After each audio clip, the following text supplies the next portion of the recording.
Talk. Today I'm back with Jaedyn. How you doing? I'm all right. How are you?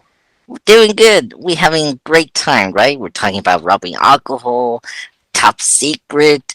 Talk about you know, uh, uh, a little bit of Cats, the 2019 film by Tom Hooper, which I thank God I didn't see, but I just saw clips of it and it was weird. Anyway, how you doing, buddy? I'm all right. Really excited to be here. Excited to talk about Batman Returns and convince you to watch Cats 2019. Hey, all right, I'll make you a deal. After this, maybe we should do what we did with Reanimator. Watch it like what we did like Discord, and then maybe we'll do like a podcast on cats. And my initial reaction. How about that? To I'm like so we ready. okay, well, all right, let's do it because let's face it. I mean, Batman Returns is a very kinky film, and I cannot believe they got away with it. Yeah, it's definitely like uh, it's got some weird stuff in it. Oh yeah.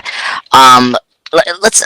So before we get into the obvious things about Batman Returns, so tomorrow actually, so tomorrow June 19th is the 30th anniversary for Batman Returns.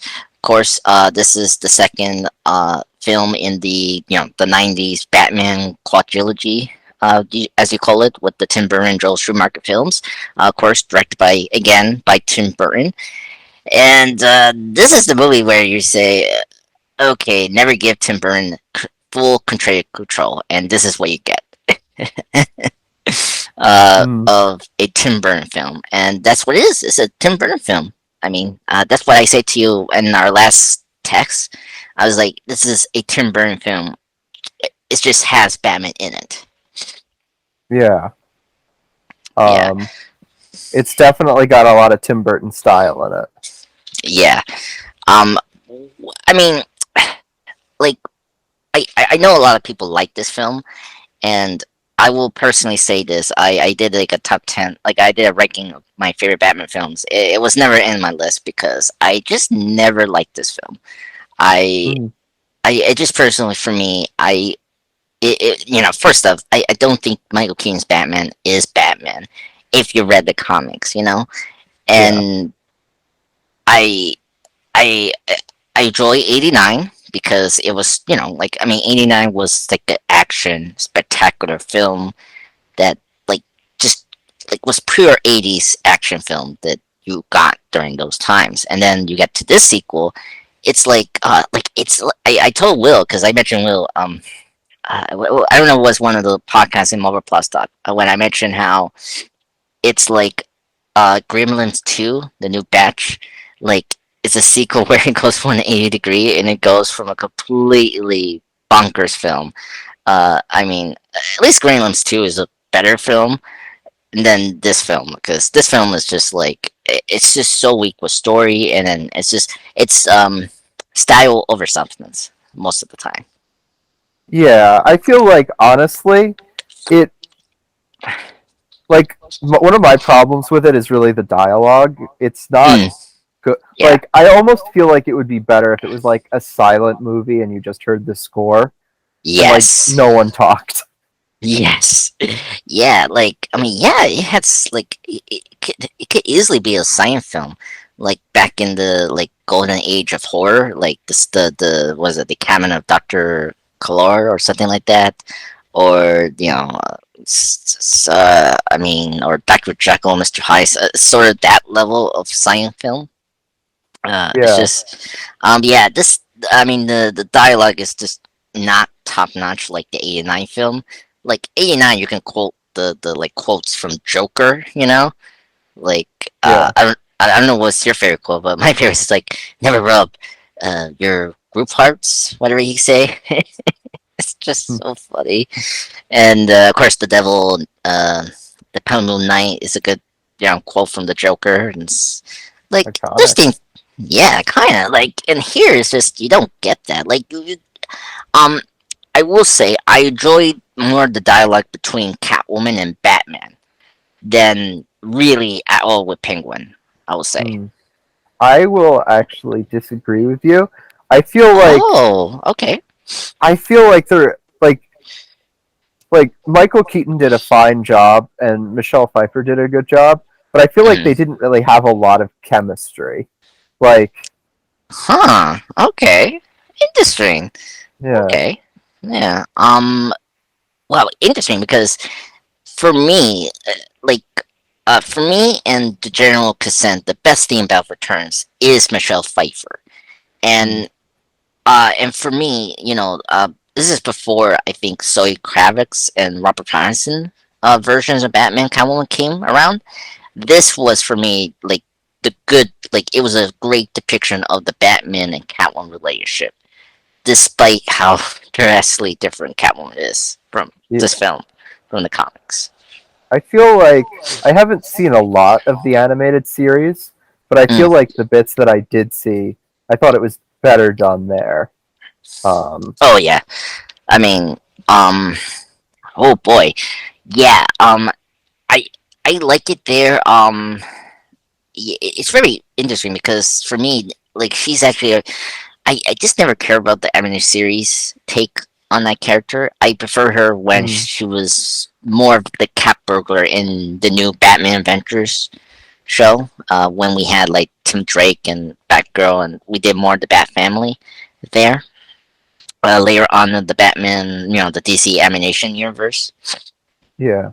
because they had a pick where she was like an aminal activist, something like that in that show. Um, yeah, I mean, just personally, but I can Mm, see why. And Batman animated series is the definitive Batman for me as well. So I can argue that. yeah. Yeah.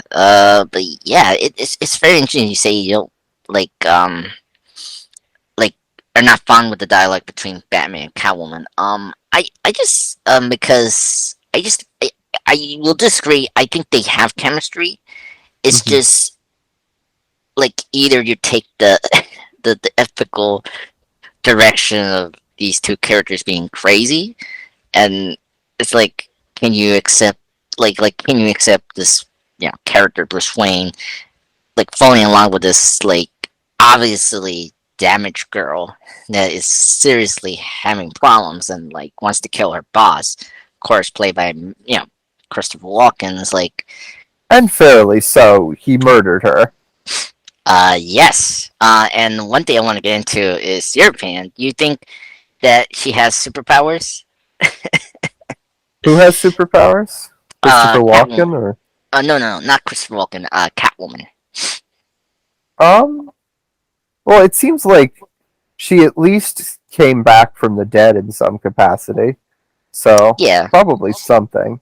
But she's kind of like an analog for Batman in that way, in that she's doesn't really Hmm. have superpowers when it comes to fighting. Yeah. Um, Yeah. Um. Well, like, it's a very ambiguous thing in the movie. Like, or well, personally for me, it's not ambiguously in the film, but like the creators in the studio somehow didn't understand or were kind of confused if they had powers. Like, hmm, and so I always thought it was always like, no, no, she has superpowers because as you said before, it's like she gets shot and get drummed down to like 40 feet of building. It's like, and yeah, like uh, and they do play up like the nine lives cat thing in in the film, and especially towards the end when he goes into yeah, like kill Max Shreck with the taser, and and the whole you know uh, generator thing is like, okay. um and this is not connected to the film, but like it's overlapping, but like the Halle Berry Catwoman has powers there, and like it's somewhat similar to what Michelle Pfeiffer's character is here with the way, but it's just over there in Halle Berry movie is it's more obvious than here. But I mean, yeah. it's apple And to I, tomatoes. yeah, and I don't Yeah. think it's like I don't think it detracts from the movie that it's unclear. Okay. And I guess it like theoretically she could not have powers, and like she just got really lucky. But Yeah. you know, I think part of like my favorite part of Michelle Pfeiffer's performance is like after she kind of falls presumably to her death and comes back, she really Mhm. does like act like someone who just got resurrected, like completely like changes your sense of identity and like Yeah. relationship to reality. And it's Oh, just kind of like horrified and throughout the rest of the movie. So I thought that was really good. okay. Okay. Yeah, because her scene when she goes back to her apartment, and then, like like when she comes back from the supposed to the dead, she comes back to the apartment as like the routine we saw from the beginning of the film.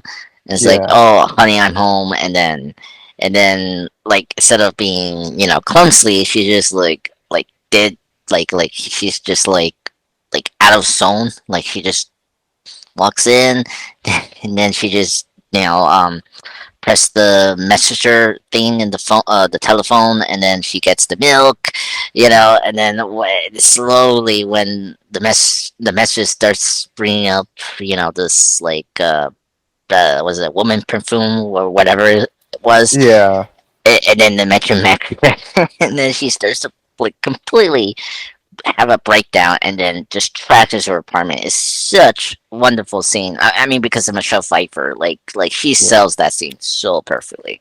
yeah, Uh I, oh god. yeah. Uh Um, yeah, so yeah, yeah. But yeah, that scene is just and the music. I mean, you mentioned or early on, like I think for me, another like I think great thing about this film is the music by Danny Elfman. You mentioned how this film could easily been a silent film. Like Danny Elfman's score for this film is very iconic. I really enjoyed the score here. It's not as bombastic as the first Batman film, but like it has more of like a dark, eerie overtones, and like it has a lot of the usual Tim Burton Danny Elfman score that you usually hear, like the circus like themes, and then and of course this is Christmas, and just like Nightmare Before Christmas, it has that kind of music Christmas motif, which is great. yeah. What do you think about the score? Oh, I uh, really liked it. I agree that it's like this was. It's interesting because this is such like an early film for Tim Burton. So, yeah, yeah. Oh yeah, like, it's crazy. so it feels like the score is like it's before they kind of got into like too much of a rhythm with things and things became a little too like routine. So I think it's a little more Yes, dynamic than some of the later scores that he would do, even though it has some of the same like elements. It's still a very Tim Burton score. yeah, yeah, yeah. Like yeah, this is like it was like after Dick Tracy, Dark Man, and Edward Scissorhands, particularly. That's like Yeah, you know, the eh, Catwoman kind of making the claws out of I guess sewing machine parts was very Edward Scissorhands. yes. Oh my god. Oh yeah. Yeah, and then like who else? Like Penguin for me is like a very much Beetlejuice level of grotesque character. Yeah, Um, like I don't know, something worked there with Beetlejuice than well, in my opinion, worked there than this movie did for me. So just but yeah, but I guess want to get into it. What was your what's the best thing about this film, and then the worst thing? I think the style is the best thing the film has going for it. It's really Yeah, cool. yeah, Um, like it's just got great atmosphere and like the set design is really good and like the vibes are just very cool. Um, but I think like you'd mentioned, the worst thing is really like the script. I yeah. mostly, especially like dialogue, because like the plot itself, if you zoom out, isn't really a problem. But like Hmm. it just, I don't think like the dialogue carries the aesthetic of the film as well as the visuals do. Yeah, Like, yeah, because it's like it's supposed to be very dark but stylized and also kind of like funny and uh, like um, kind of wacky in a way. yeah. And I don't think the dialogue really balances that as well. Um, Hmm. Interesting. I agree on that, but for me, well, I agree. I think this is it's definitely a weak screenplay. I feel like my problem with it is really Tim Burton because I sometimes feel like he kind of zones out in certain scenes, mm, and so he kind of focuses on the visuals in certain scenes, and or like I because I didn't know this, like I didn't know he actually is like a cartoonist, and like you know I mean it's kind of obvious. You see like the drawings and all of that, like he's an artist, and yeah.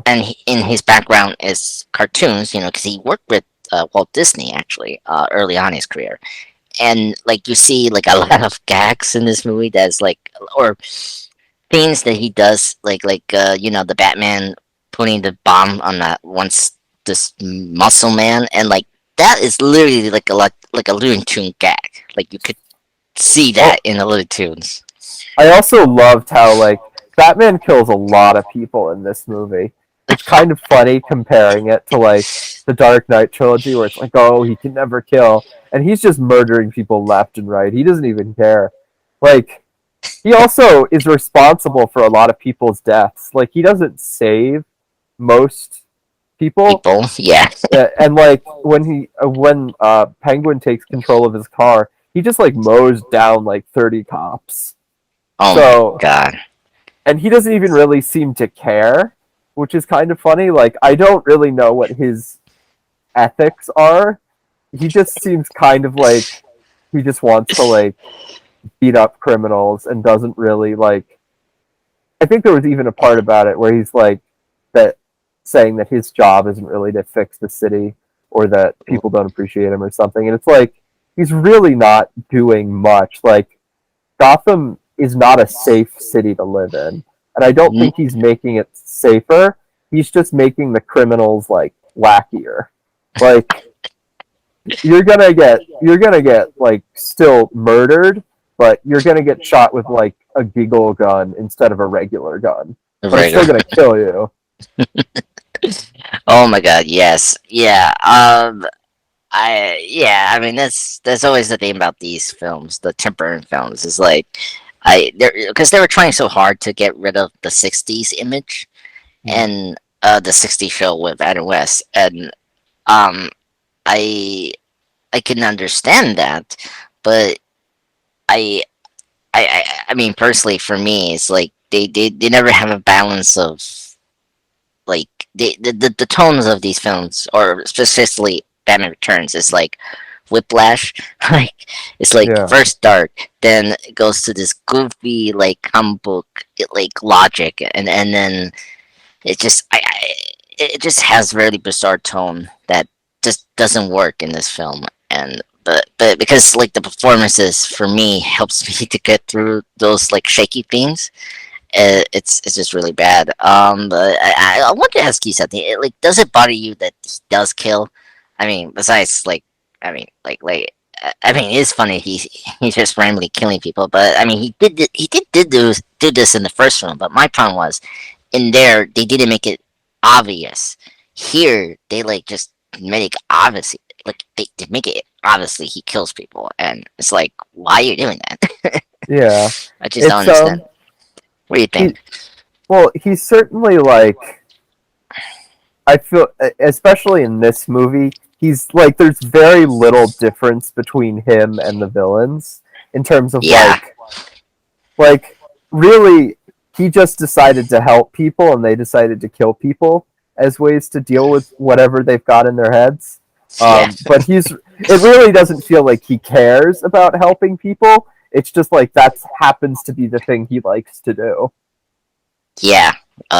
Very scarily, he's doing this. Like, Yeah, it's so weird. And then like it's even weirder when he's trying to stop Catwoman to prevent her to kill Max Shreck, and is like, "What you talking Yeah, about?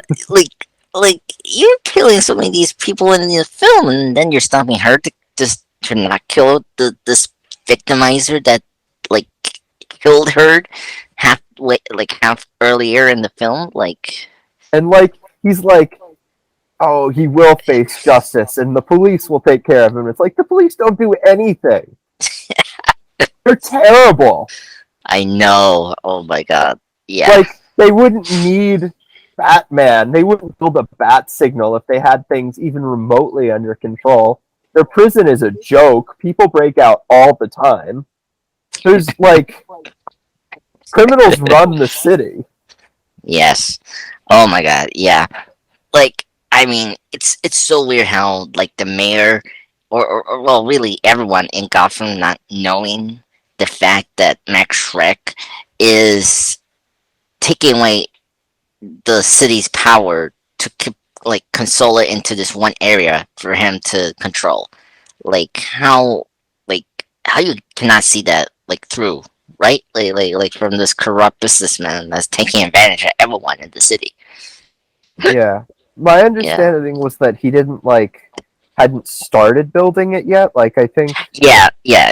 It's not yet like he's trying to like get through the mayor and everyone to like pass permits and all that, like to get the project off ground. Yeah. That's why he uses Penguin to be the mayor so that he can get that done Yeah. very smoothly. You know. It felt Let's get, like oh sorry. no, sorry. Go ahead. What you were gonna say? It felt like that was kind of like a Chekhov's gun situation, but nothing happened. Like he's Yeah. building this power plant, but it feels like something should have happened with it. Hmm. Like it was like his kind of motivation, but then it never came up again. So I don't know. Yeah. What's your opinion on Max Shreck? Because like despite the film being with the three characters we see in the marketing and all that, but like Chris Walken is in this film and like he's like the main, like he's like another character that's very significant like, in the plot. And what do you think about him overall in this film? I But I mean Christopher Walken is certainly in this movie. Uh, he yeah. it's really like hard to like at least Danny DeVito is in so much makeup that he doesn't really look like Danny DeVito. But Yeah. every I think time I yeah. see his Max Shreck's face, it's like, oh, that's Christopher Walken. Uh, but Okay. yeah, I think I like, I think he was a good villain, but kind of one dimensional, and like the Penguin was always doing something more interesting. Oh really? Yeah, So my negative is Penguin. I just don't care about what's going on with Penguin. Where the Max Shreck character, I actually like more because his plot makes more sense. Like, like just a minute ago, I just mentioned about the power plant. yeah, Was it consoling the power at one place is very interesting. It's a very like corporate and relatable thing because that can happen in real life. And for me, with the penguin thing, like the plot that we have for penguin is like all over the place. Like, like first thing he wants to like take out all the firstborn yeah, kids, and then he gets involved with this another plot with Shrek of becoming the mayor, and then when those both doesn't work, he just then decides to blow up the whole city with penguins with rockets, and I'm like, oh my god, it's just way over. Like, there's just too many cooks in the kitchen with the penguin for me. mm, Where Max Shreck, I feel like there's just more of a focus with him, yeah. which they don't even pay attention to, and that's the thing I hate about the most about this film. I feel like what I liked about the Penguin was that like you Hmm. get a better view into why he's doing what he's doing. Like the intro Oh, of the movie shows him being abandoned, and he has yeah. like this weird class resentment where like he Yeah. feels like he deserves to be like a rich person who becomes mayor. Mm-hmm. Um, but yeah, I feel like with Max Shreck, like beyond that he's like an evil businessman. Okay. Um, I didn't feel like I I felt like we weren't as tied to his motivations as you were with Penguin. Um, Yeah. like he had a Yeah. son who he loves, but that only comes up the very beginning and the very end, Yeah. and he wants power because he's evil. Um, whereas with like Penguin, even though he's like less, he's more emotionally driven. He just Mm-hmm. kind of does. He takes out his anger on the thing that has wronged him in some way. Um, Yeah. No, no, with that Max Shrek, it it it felt more disconnected from that. If that makes sense. no, no, it makes sense. Well, yeah, and then there's also the thing where, for me, he's also like a plot thread to connect these characters into one place. Like he really connects Catwoman and Penguin into the plot of Batman Returns to face off Batman. You know, like Yeah, eh, like okay, when they meet up in the mayor layer where Penguin was at. They meet up because Penguin wants to kill Bat. Well, he's trying to build up the mayor campaign thing, and then Catwoman is trying to destroy Shrek, right? And then the one thing that's kind of connected to them is the Max Shrek thing, and yeah, so like it's just an easy plot convenience to just make it work, and so that's why we don't like really get enough with Shrek and as a character emotionally and like plot wise, which is a shame because I think there's a lot of interesting things to do with Max Shrek. Like he reminds me of like Rupert Thorne or Matt or like Robert um Roland Daggett from the Batman animated series, like one of those business kind criminals that Batman has to face, but they always attack Bruce Wayne. Like I feel like that's something I like could have been interesting to see in Batman film, but we just didn't do it here. and speaking of characters who didn't get enough attention, Yeah. Batman. I feel like there really wasn't. There was not that much Batman, and he didn't really have an arc in this movie. He was No. just kind of there. Yeah, just kind of there. Like it's so weird. Like uh, Tim Burton and Mike Keaton like this film more than the first film, but like I don't know. Like some reason the first film did a lot for that version of Batman there than this film does. Yeah, I Yeah, that's one of my problems with these films, or in general the Batman four films we have, is like they just don't focus on Batman. Like they struggle to balance so many of these characters, and like he gets lost. And this movie. I think out of the four Batman films, is like he barely like in the film. Like he doesn't have too many dialogue. He's very quiet. yeah. I Um, feel. I feel like like these movies have kind of the opposite problem that the MCU has with like totally unmemorable villains in most of the movies. Like this mm, one, Batman is kind of the unmemorable part, and like the villains are the villains are a lot more memorable. yeah. Like Joker, Penguin, or Catwoman versus Batman. Yeah. Um, And then Riddler, Two Face, and then of course the last one like Ivy and Freeze and Bane. God. yeah, it's Oh like my god. I also feel like Batman, Bruce Wayne, kind of have like a more subtle personality in a movie that's not subtle. Like Yeah, it's true. Huh. It's a good one. Yeah. like like he's got trauma. He's got like a very kind of deadpan sense of humor. He's got living this double life, but all of that doesn't really matter when there's a guy who's controlling penguins with a remote, and they're gonna bomb the city. You know? Yeah. Yeah. Like he knows like, oh no, it's gonna be fine because I'm gonna stop it like in a few minutes. Like, yeah. Oh my god, yeah, yeah, I agreed. I don't know, like I like the dead humor with Afrin. It makes more sense there because like he's usually like the voice of reason or like the comedic relief, and I actually do like some of the moments here with Afrin. Like, I do like the line that they call back on the first film about him letting Vicky Vale in the Batcave.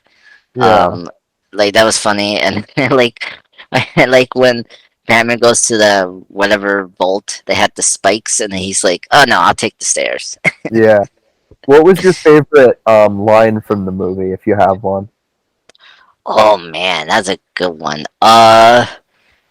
My uh, I- my favorite was like from Penguin. I think my favorite is when he said like he's thinking about becoming the mayor. He's like, the mayor of Gotham City. Like I want a giant ice cube I've ever seen. Like that's my Hmm. favorite line. Um, but yeah, that's Um, oh my. What's your favorite line? well, since I just saw this movie for the first time yesterday, Yeah, I can say I my favorite line was when Batman gets framed for murdering the Ice Queen or whatever, and yeah, Dice Princess.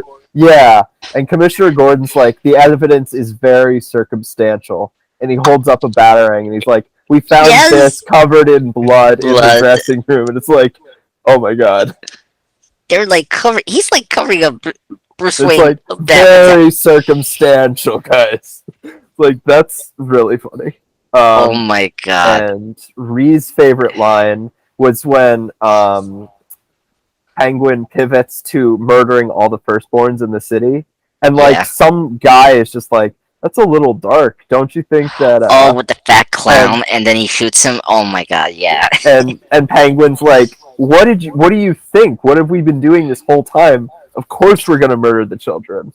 And that was Ree's favorite line. Oh my god. Jess, did Jess see this film? Nah, she is out of the state Oh at the yes, yes, she's moment. out of the country. Okay, so she didn't see it. Yeah. Oh my god. Yeah. The clown thing that was funny. It's just like silence, and then he picks up his umbrella and then shoots him. It's so funny. Um. Yeah. Oh no no, not my favorite line, but my favorite scene. It always cracks me up. You know when we first meet up Penguin, and then he tries to blackmail Max Shreck, and like he has these things like he taped all this document from the trash that's from Yeah, Max Shreck's company, and then he has this toxic waste thing in a container, and, and then we get it to the last day where he has something in this Christmas sock. You don't know what it is, and he takes out a hand, the silver hand, yeah, and he's like, "Hello, Max is my friend Fred," or something like that. And then the last scene of Max and Penguin, he is like, they make a deal, and then he like shakes it. He's like, "You never regret this, respect." And then he shakes it, and then he walks away. He's like, "Oh, yeah. And it was the dead person's hand. I yeah, thought like that was really good because they didn't draw too much attention to it. It was just like a yeah." quick visual gag, Hmm. but it was pretty good. Yeah, Yeah, that I don't know. For some reason that always cracked me up when, like, because it's funny how Penguin just walks away from the scene. He's like, "Oh, yeah. yeah, I keep that think hand." like in the movie's best moments, it balances that kind of like humor and also the darkness of it really well. Um, Yeah, yeah, and in its worst moments, it doesn't balance them at all, and it's a mess. yeah. Yeah. The messy one, I think for me is like, oh, what is it? I think for me it's like the Batman bomb thing with the guy. That one always bothers me for some reason. Um, I don't know, like Mm. just seeing Batman smirking, it's just As he like, murders a guy, yeah, I don't know, like that always like rubbed me wrong in some way as a Batman fan. it's. I thought it was like not being that deep of a Batman fan. I thought it was just kind of funny. It's like, what? Yeah, like, That's oh, his go whole ahead. deal. Yeah, I know, but yeah, it was funny, and then like, well, then it was funny, like when the guy like looks down and like you hear the clocking being ticking. And I was like, wait, what? How he activated that? Like, it's just, oh my god, it was so. Oh my god, it's just so funny. I what else? I mean, I do like they do have like was it the Wilhelm scream? Like I actually like that scene where Batman comes out from the corner and he hits the guy out of nowhere and like throws him away. Like that, I like that scene. That was funny.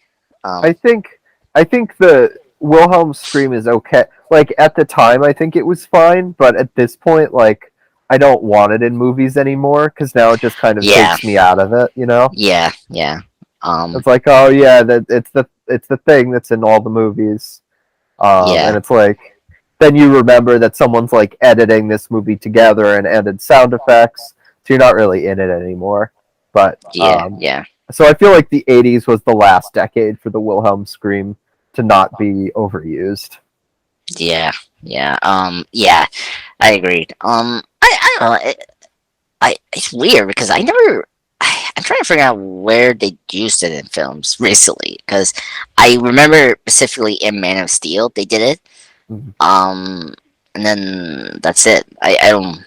I mean, Star Wars they do it, but it's like it's very like subtle sometimes. Excuse Yeah, me. at least in the new ones. In the old ones, you can always hear it. Oh yeah. But Yes. But yeah. Okay. What else? Do you have like a worst moment in this film? Like hmm. I don't like. um, I some parts are definitely gross. Um, but Oh yeah. Um. Did Penguin biting the person's nose still bothers you? oh no, I thought that was par for the course. I expected that, and like that made sense to me. Um, Okay. I think Yeah. some of the running for mayor parts, maybe. Um, Um. I felt like it was weird that they never really resolved Batman getting framed. Um, Yeah. Yeah. They. It's the same thing with Batman: Mask of the Phantasm. Like they didn't dissolve that there either. So yeah. Yeah, really this movie started a lot of trends, like the Batman frame thing, the Christmas Batman centric things, and then what else? Like the Batman stealing the Batmobile was like a recurring theme with oh yeah. Penguin. Would you consider this a Christmas movie? Oh, that's a good question. I would say yes. But it's a very anti-Christmas film. Um, Weirdly, Hmm. like it goes against a lot of like the tropes and like the things it's actually interesting looking you brought up like how early this is. Like this is in between Edward Scissorhands and Night Before Christmas, and those films they're Christmas stories where they go against the type of Christmas Yeah. like tradition movies that you expect. Like there's no happy ending for this film, so it's a very anti-Christmas film um, for me. But I will still consider watching it in Christmas time. I mean, I just love like the Christmas scene in Gotham City. It's like just I don't know. It just adds that flavor to it that I like. So, Yeah. Yeah. I wait, think it's a that's Christmas. one thing. Oh, sorry. No, for you, is it like a Christmas film for you when you saw it yesterday? I'm gonna say I think it's a movie that takes place at Christmas, but I don't Hmm. think engages enough with like the idea of Christmas to be like a Christmas movie. But on the Yeah. topic of like it the setting and how it like it's Gotham at Christmas time, I feel Yeah. like that's something this movie did a lot better.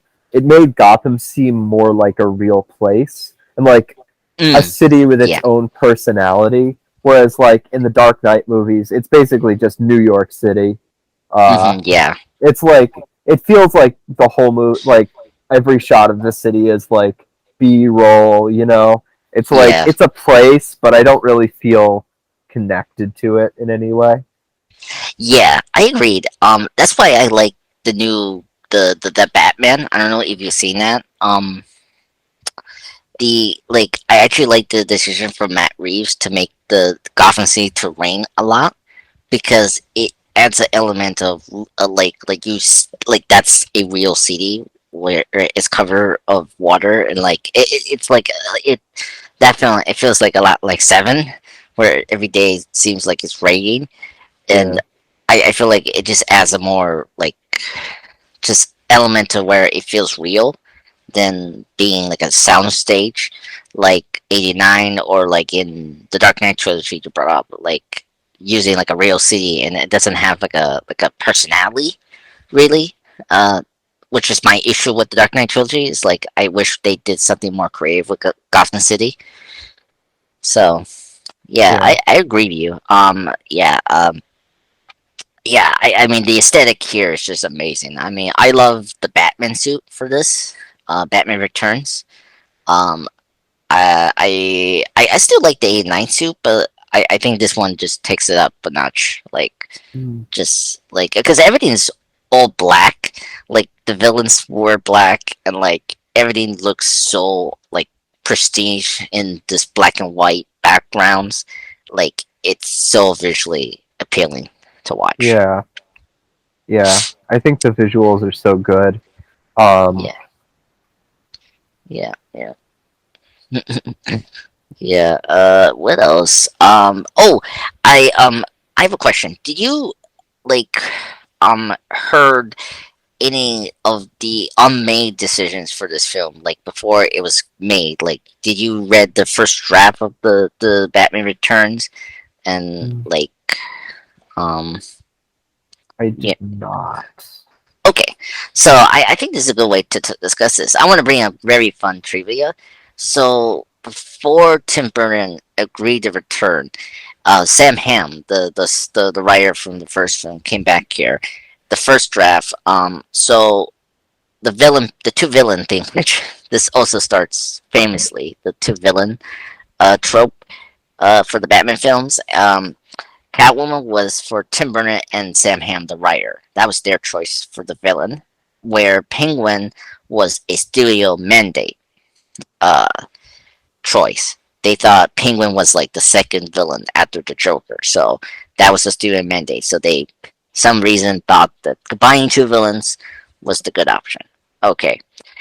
In the first draft, there were Penguin and Catwoman in that first draft was supposed to be the more comic book accurate depictions, and Mm. they were going after treasure, and like it felt more of a sequel to 89. So like Vicky Vale came back, and actually in that screenplay, funny enough, Bruce Wayne proposed to her. Ooh. Yep.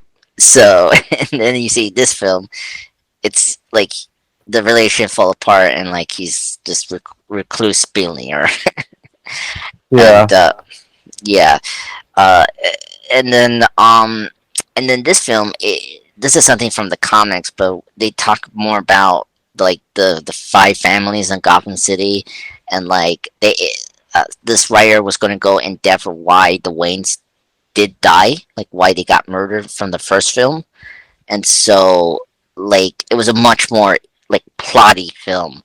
yeah, And I learned this from a podcast from they actually did like a read through of this first draft, and then when they enter, when Warner Brothers again, granted Tim Burton's full control, he brought up something I didn't notice. Like some of the Tim Burton films are not plotty.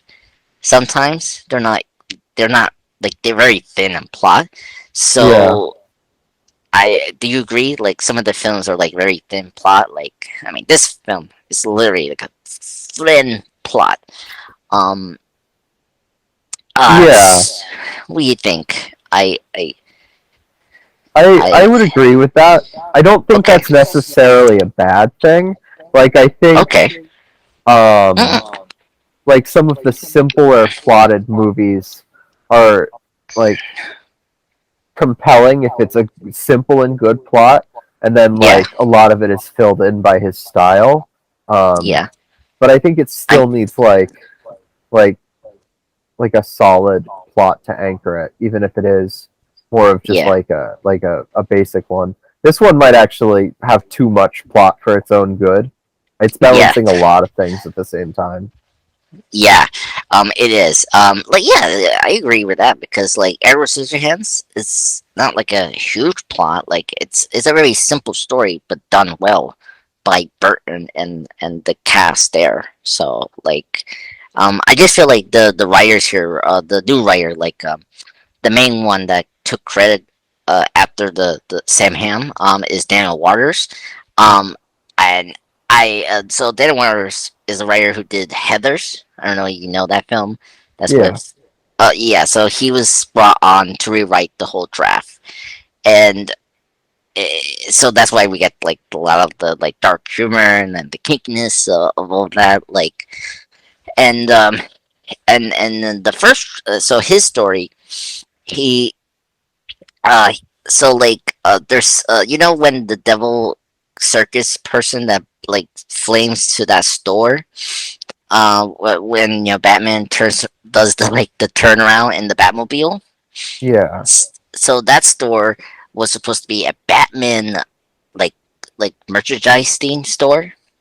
There was going to Mm. be a plot where like there was like satirical like meta commentary on Batman in general, like you know merchandising and like all that, which got cut out, and that store was supposed to be a Batman memorabilia store, whatever you call it, and so his script was very much like a dark satirical like take on the superhero Sandra, like it was like a superhero satire basically, and Yeah. there um in the first draft they didn't have Max Shreck, but here he brings up a plot where there's a brother for a brother for Penguin.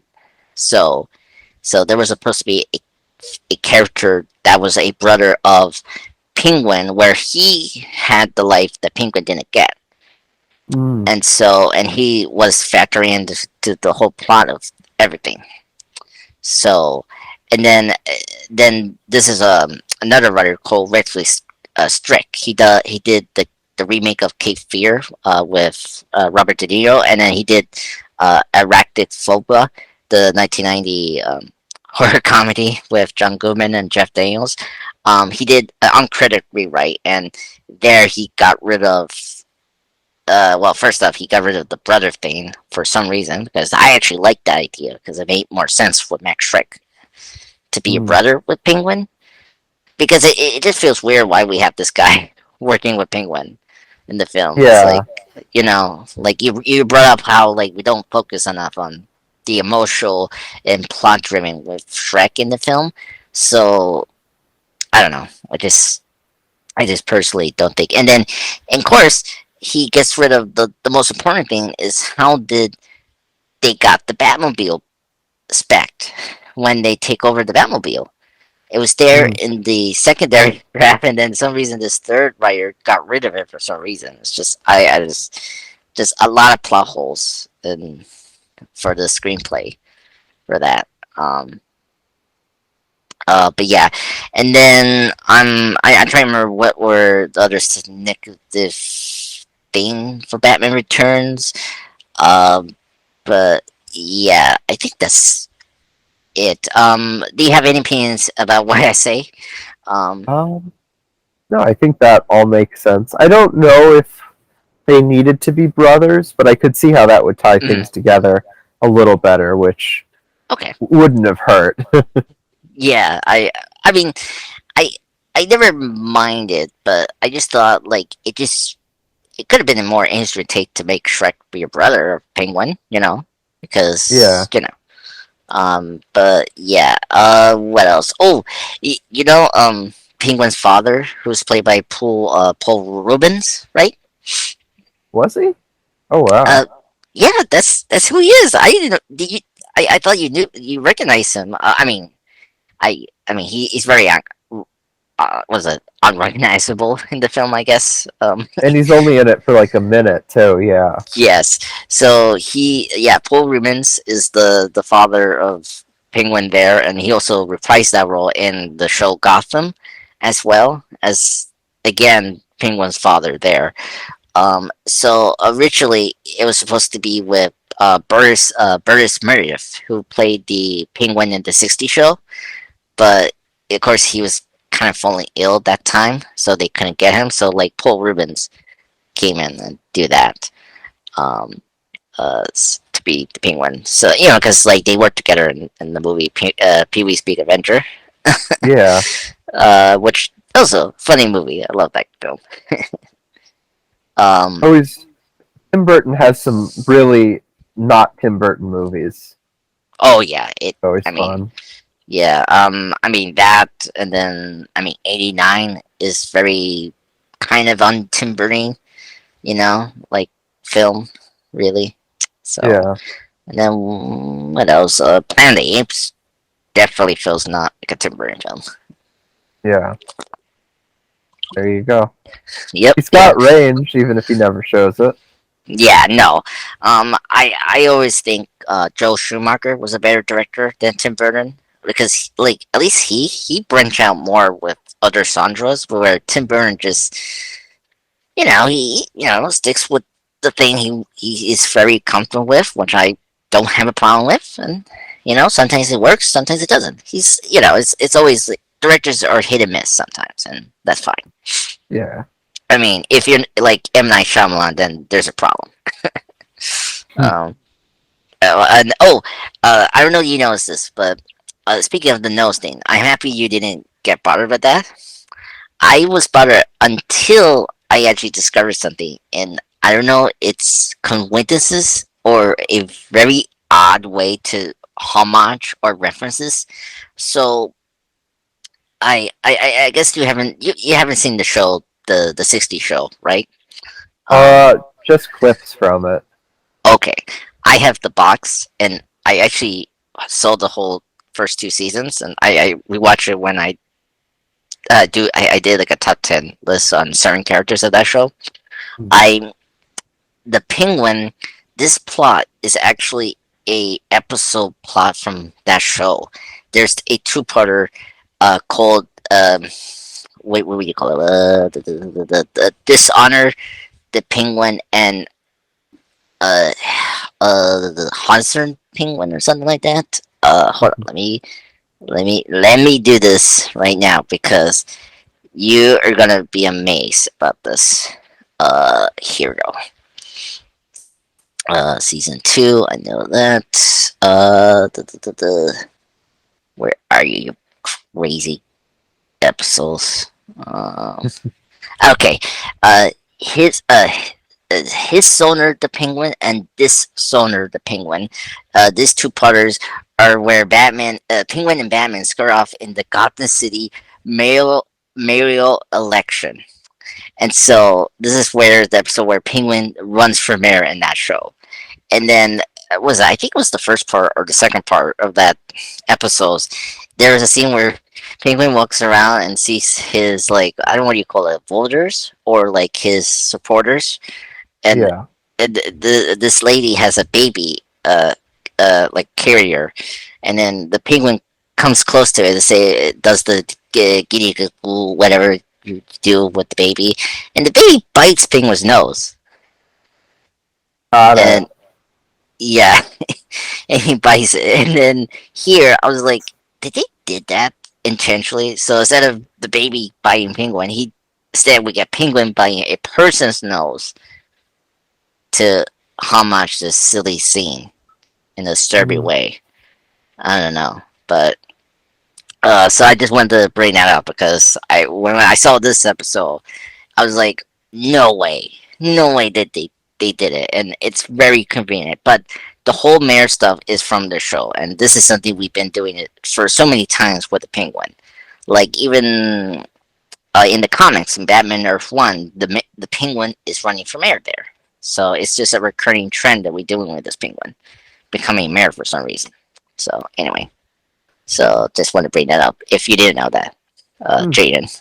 Yeah, that's interesting. Yeah, a lot of influence from the Burton films, the '60s shows, just crazy, and yeah. very funny. So you seen? So you say your mom didn't show you this movie, so you saw the '89 film, right? Um, I've seen the '89 film once, Oh, um, okay. And but then yeah, okay, and then well, because you and I did the Forever one. You've seen that film more times, right? Right? Uh, only a couple times. a couple We did times. that. That was a long. We did that forever ago now. Yeah, 2 years ago, Yeah. 2020, when we were in lockdown. Um, Man. And then, what's your opinion on Batman and Robin? Uh, I'm kind of curious about that. It's Um, not good. yeah. So just once for that film. Yeah. Yeah, Enough times. enough times. Yes. Okay, that's good. Okay, so and just in your opinion, like, do you consider this as like how you rank this film overall with the Batman films, these four '90s films, basically? Um, Between the four, um, I would say it's about equal with the '89 film for me.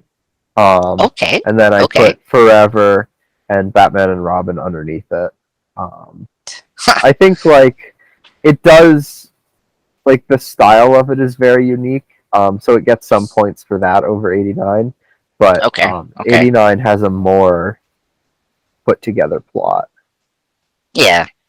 I mean, it's more acceptable, accessible to general audience than this Yeah. film is. But in terms of '90s Batman content, it pretty much all goes underneath the animated series. Oh yeah, definitely. I'll definitely put Batman Massive Phantasm over these films. Definitely, and an episode as well. Yeah, okay. I will agree on your list. I think a lot of people do put that there. For me, I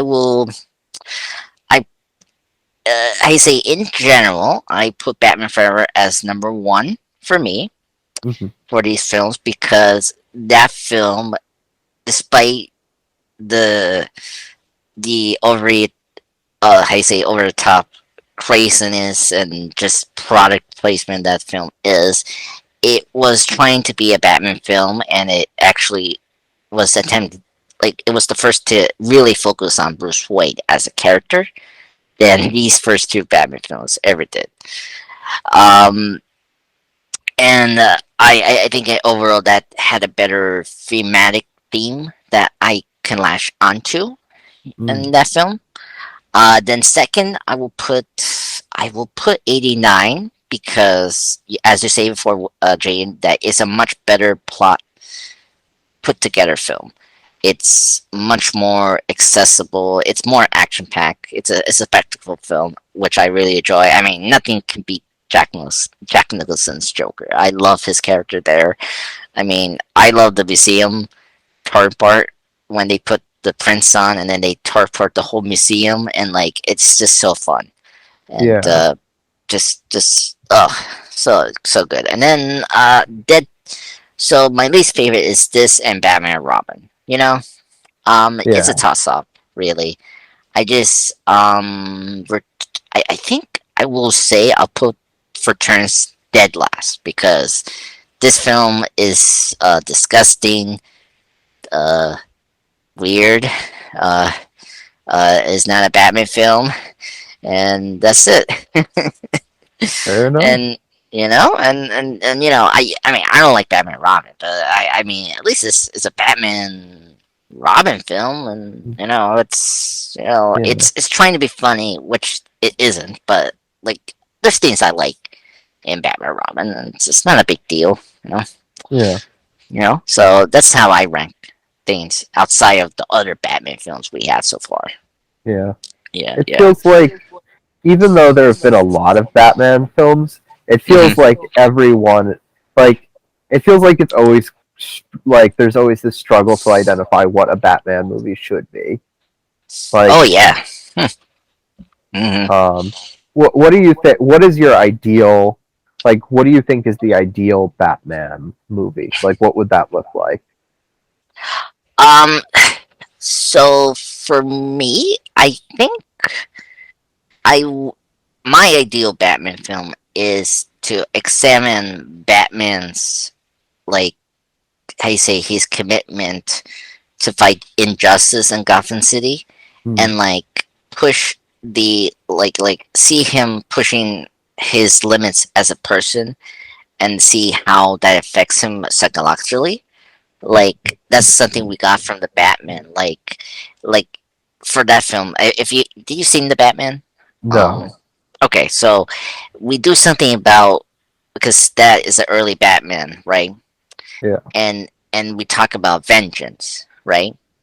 So in that film, we're making Batman, like, he has to learn about, that's like nothing, like everything is not about vengeance, it's something else.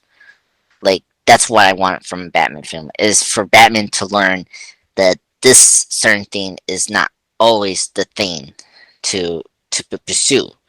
And so, and then using the villains, I want a Batman film where they use the villains to connect Batman and his like his ideological ideas that he has, and like how that contrasts to the villains and how they're trying to attack Gotham City and or attack Batman. That's my Yeah. ideal Batman. You know, not this other way where we just focus on the Batman villains and then just do nothing with Batman. That's not my ideal Batman film at all. Gotcha. Yeah, it Uh, seems like from what you're saying, like a focus on Batman is a big part of it. yeah. Well, and if we want to go in a different direction, I do want to see the Batman family to be a focus and how they help Batman to be a better person.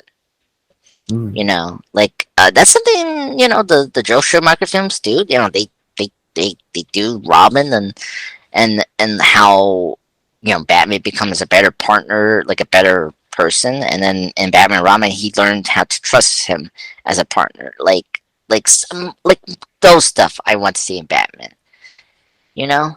um Yeah, I hear and you.